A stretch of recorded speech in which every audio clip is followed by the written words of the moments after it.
Without a doubt, the greatest Jewish leader was Moshe Rabbeinu, our teacher Moshe. He was also Avi Kol HaNaviim. He was the greatest of all of the prophets. He spoke to Hashem, as it says in this week's Parsha, Behaalotcha, peh el peh, mouth to mouth, like a person speaks to his friend. He didn't fall asleep when he received prophecy. He was certainly the greatest prophet who ever lived. But besides for that, there's very little we know about Moshe. Was he tall or was he short? Was he stout? Was he thin? Was he handsome? Did he have a beard? How did he wear his hair? We know that he had some type of a speech impediment. But we don't really know what Moshe looked like. And there are very, very few descriptions of him in the Torah itself. The sages go into it in the Midrash, but there's very, very little written about him in the Torah itself, very few adjectives. But in this week's Parsha, we find an adjective. We find the greatest praise of Moshe. Va'ish Moshe anav me'od mikol adam.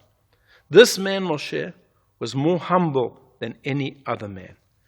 If there's one characteristic, if there's one character trait that Moshe is praised for, it is the fact that he is anav me'od.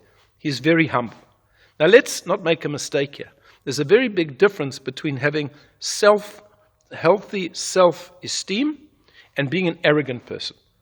A person who's got healthy self-esteem knows what they're capable of. I have many capabilities, and I can do them well. A haughty person is of a different level altogether. They feel that because of their capabilities, they're better than everybody else. Moshe knew full well his capabilities. He knew that he was a great person. He knew that he was a great prophet. But he was very, very humble. And it's no coincidence that the most humble of all men is the same person who brought us the Torah, who acted as an intermediary between the Jewish people and Hashem. Why is this so? Because, as our sages tell us, it compares the Torah to water. Water always goes to the lowest spot. Torah will go to the lowest person, to the most humble person. There's no place for arrogance when it comes to Torah. And perhaps a way to explain it, I heard this once from my Rosh Hashiva, if a person is arrogant, they are so full of themselves, they are stuffed up with themselves and how important they are. There's no space for anything else. But a humble person, he's completely open. He or she is completely open. They're not full of themselves. And therefore they can take in wisdom. They can take in criticism. This was Moshe. He was emptied out of all of his own ego and all of his own self-worth. And because he had emptied himself out of all of these things, Hashem could give him the Torah in its totality. And in Pirkei Avot we say as follows, Ezehu Chacham, who is a wise person?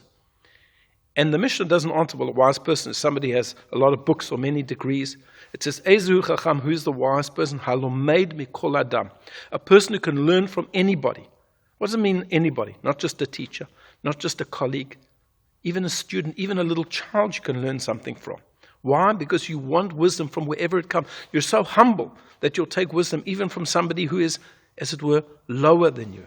That was Moshe Rabbeinu, the most humble person. And therefore he says to his main disciple, Yeshua, I'm not jealous of people who are prophets in the nation. Alavai, if it only would be that, everybody would be a prophet. He was humble enough to recognize that he had a special relationship with Hashem, but he wanted everybody to have that special relationship.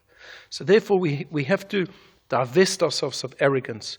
We have to remove all of our own ego from ourselves. And once we do that, when we make ourselves open, we can receive the Torah of Hashem. I wish you all a Shabbat Shalom.